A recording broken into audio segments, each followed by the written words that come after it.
La conférence épiscopale du Congo-Brazzaville, dans une réflexion approfondie sur la bénédiction des couples en situation irrégulière et des couples de même sexe, ose demander au pape de retirer la déclaration Fiducia Supplicans, portant sur la bénédiction des couples de même sexe. Le texte est à la base structuré en 3 parties, car disent-ils, pour les besoins de clarté, nous avons structuré cet exposé en 3 moments. A. Ce que nous comprenons de la déclaration Fiducia Supplicans sur la signification pastorale des bénédictions des couples en situation irrégulière et des couples de même sexe. B. Ce qui nous pose problème dans la déclaration Fiducia Supplicans eu égard à l'enseignement pérenne de l'Église catholique sur le mariage et sur la signification pastorale des bénédictions. C. Ce que nous avons décidé pour l'Église Famille de Dieu qui est au Congo-Brazzaville. Nous ne lisons ici que les 2 dernières parties, qui font état de la pertinence de ce texte. Suivez la vidéo jusqu'à la fin pour en savoir plus. Ce qui dans Fiducia Supplicans nous pose problème. Le document fait valoir l'idée selon laquelle il existerait 2 types de couples, un couple mixte, homme, femme, conforme à la volonté de Dieu, d'une part, et un couple homogène, homme, homme, ou femme, femme, voulu par les hommes, d'autre part. L'un peut recevoir la bénédiction sacramentelle, liturgique, ritualisée et publique, l'autre, une bénédiction simple, spontanée, non ritualisée et privée. Cette innovation est à nos yeux inacceptable, parce que contraire aux données révélées. D'ailleurs, qui peut nous garantir que, dans la pratique, tous les ministres s'en tiendront à des bénédictions privées, simples et non ritualisées? Bien qu'il soit dit que l'union d'un couple de même sexe n'est pas un mariage aux yeux de l'Église, le risque que ces bénédictions de seconde catégorie soient considérées comme un mariage par leurs bénéficiaires et par le peuple de Dieu, n'en demeure pas moins grand.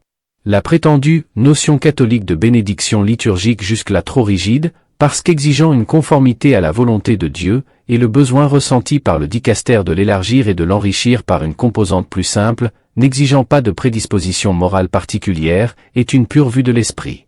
Chaque jour, tout prêtre, après la messe ou à n'importe quel moment de la journée, est amené à bénir toute personne qui se présente à lui sans chercher à savoir si elle est sainte ou pas, hétérosexuelle ou homosexuelle, mariée à l'Église ou non, polygame ou monogame.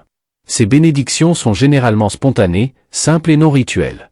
Vouloir ranger dans la même catégorie les couples hétérosexuels en situation irrégulière et les couples de même sexe nous paraît être une simplification, destinée à faire accepter l'inacceptable. Un couple en situation irrégulière aujourd'hui est susceptible d'évoluer vers une régularisation, ce n'est pas le cas des couples de même sexe qui plus, et ne sont pas ordonnés à la génération d'enfants. Citez généreusement et exclusivement des passages bibliques pour fonder l'idée d'une bénédiction non rituelle, spontanée, simple et libre, en omettant soigneusement ceux qui condamnent explicitement l'homosexualité comme une faute lourde, Genèse chapitre 18 20 à 21, 19 5, comme une infamie, Juge 19 22 à 23, comme une abomination, Lévitique 18, 22, et comme une activité sexuelle contre nature. Romains 1 26 à 27, n'est-ce pas faire une lecture sélective de la parole de Dieu? Pour terminer, posons-nous 2 questions qui nous paraissent importantes. Si, comme le déclare Fiducia Supplicans, le ministre ordonné qui bénit en privé un couple de même sexe, ne bénit pas leur union conjugale, que bénit-il en définitive? Quel dicaster pour la doctrine de la foi dit finalement la vérité? Celui de 2023 qui vient de publier la déclaration Fiducia Supplicans, ou bien celui qui publia en 2021 le Responsum Dubium au sujet de la bénédiction des unions de personnes du même sexe, et qui proclamait fermement qu'en plus de l'intention droite de ceux qui y participent, ce qui est béni doit être objectivement et positivement ordonné à recevoir et à exprimer la grâce, en fonction des desseins de Dieu inscrits dans la création et pleinement révélés par le Christ Seigneur. Ce que nous avons décidé pour nous. Dans notre lettre concernant les bénédictions des couples en situation irrégulière et des couples de même sexe, publiée à la veille de Noël, nous avons déjà souligné que, dans le respect de nos traditions culturelles sur le mariage que la foi chrétienne a assumé et purifié à la lumière des Saintes Écritures, nous, pasteurs et peuple de Dieu au Congo-Brazzaville, demeurons strictement attachés à l'union d'un homme et d'une femme confirmée par la doctrine de l'Église selon le dessein du Créateur. Eu égard à cette conviction et tenant compte de tout ce qui précède, nous décidons ce qui suit. Ne pas bénir les couples de même sexe, car cela est contraire à la volonté du Créateur, Genèse 1 27 à 28, 2, 23 à 24, et parce que cette bénédiction va à l'encontre de ce que nous attendons des personnes vivant dans de telles situations, à savoir la conversion et le renoncement au mal, Ézéchiel 18, 21. Le catéchisme de l'Église catholique enseigne avec fermeté que l'homosexualité est contraire à la loi naturelle, ferme l'acte sexuel au don de la vie, elle ne saurait recevoir l'approbation de l'Église en aucun cas. Catéchisme de l'Église catholique numéro 2357. B. Ne pas bénir les couples en situation irrégulière, divorcés remariés, concubins, polygames etc., pour ne pas rendre le sacrement de mariage inutile. C'est d'ailleurs la raison pour laquelle au Congo nous ne bénissons point le mariage coutumier, bien qu'il soit un engagement sérieux entre un homme et une femme et deux familles, avec souvent des enfants déjà nés. B. Réserver la désignation de « couple » à l'union entre un homme et une femme.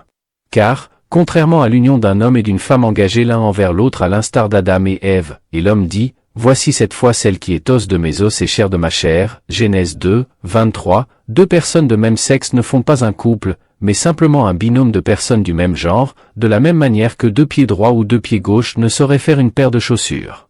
D. De demander au Saint-Père de retirer la déclaration Fiducia Supplicans, car non seulement elle porte, au-delà des frontières de l'Église catholique, un coup fatal à la saine doctrine pérenne sur le mariage, mais encore elle sape les fondements scripturaires et traditionnels, ainsi que les fondements de notre culture africaine, de ses valeurs familiales et de ses traditions, qui sont en parfaite harmonie avec l'Évangile.